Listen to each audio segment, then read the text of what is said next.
भारतीय इतिहास।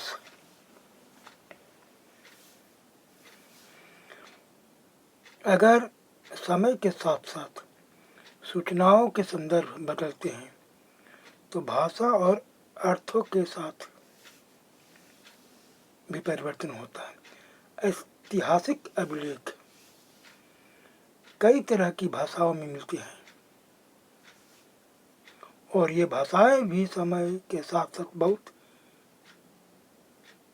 बदलती है। उदाहरण के लिए मध्य युग की फारसी आधुनिक फारसी भाषा से भिन्न है। यह भिन्नता सिर्फ व्याकरण और शब्द भंडार में ही नहीं आई, समय के साथ शब्दों के अर्थ भी बदल जाते हैं। उदाहरण के लिए हिंदुस्तान शब्द ही लीजिए। आज हम इसे आधुनिक राष्ट्र राज्य भारत के अर्थ में लेते हैं। 13वीं सदी में जब फारसी के इतिहासकार मिनहाज ए सिराज ने हिंदुस्तान शब्द का प्रयोग किया था तो उसका आशय पंजाब, हरियाणा और गंगा जमुना के बीच में स्थित इलाकों से था।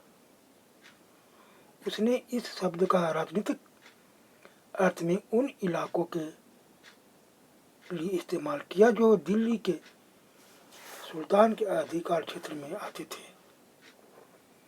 सल्तनत के प्रसार के साथ साथ इस शब्द के अंतर्गत आने वाले क्षेत्र भी बढ़ते गए, लेकिन हिंदुस्तान शब्द में दक्षिण भारत का समावेश कभी नहीं हुआ। इसके विपरीत 16वीं सदी के आरंभ में बाबर ने हिंदुस्तान शब्द का प्रयोग इस उपमहाद्वीप के भूगोल, पशु पक्षियों और यहाँ के निवासियों की संस्कृति का वर्णन करने के लिए किया। यह प्रयोग 14वीं सदी के कवि अमीर खुसरो द्वारा परिचित शब्द हिंद के ही कुछ समान था। मगर जहाँ भारत को एक भौगोलिक और सांस्कृतिक सत्व के रूप में पहचाना जा रहा था, वहाँ हिंदुस्तान शब्द से वे राजनीतिक और राष्ट्रीय अर्थ नहीं जुड़े थे जो आज हम जोड़ते हैं। किसी भी शब्द का प्रयोग करने में इतिहासकारों को बहुत सावधान रहना चाहिए, क्योंकि अतीत में उन शब्दों के कुछ अलग ही अर्थ थे। उदाहरण के लिए विदेशी जैसा सीधा साधा शब्द ही ले लीजिए। हमारे लिए आज इसका अर्थ होता है ऐसा व्यक्ति जो भारतीय न हो। मध्य युग में मानो किसी गांव में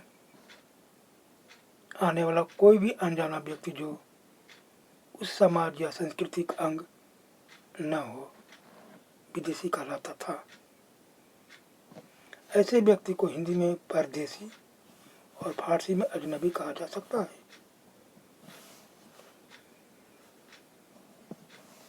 इसीलिए किसी नगरवासी के लिए वनवासी विदेशी होता था, किंतु एक गांव में रहने वाले दो किसान अलग अलग धार्मिक या जाति परंपराओं से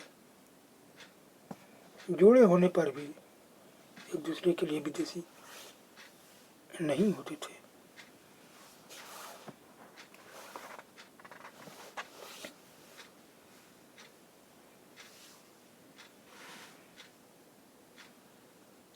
सात सौ से 1750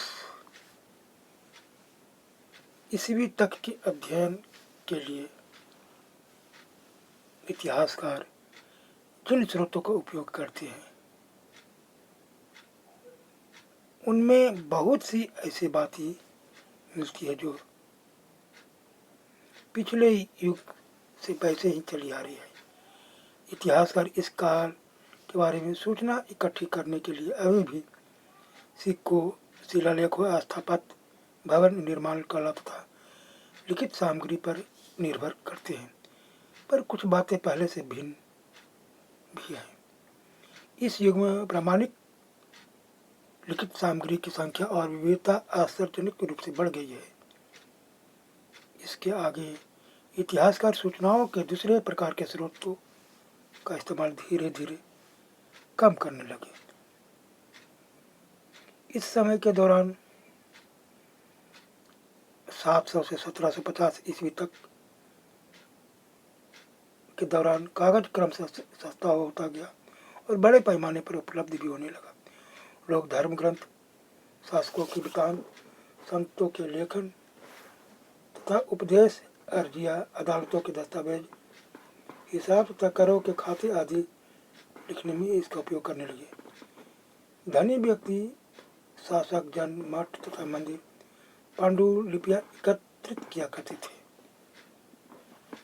इन पांडुलिपियों को पुस्तकालयों तथा अभिलेखागारों में रखा जाता है। इन पांडुलिपियों तथा दस्तावेजों से इतिहासकारों को बहुत सारी विस्तृत जानकारी मिलती है, मगर साथ ही इनका उपयोग कठिन है।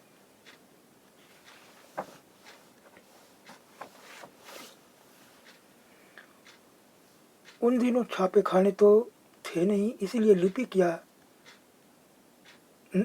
नकलन 20 हाथ से पांडुलिपियों की प्रतिकृति बनाते थे। अगर आप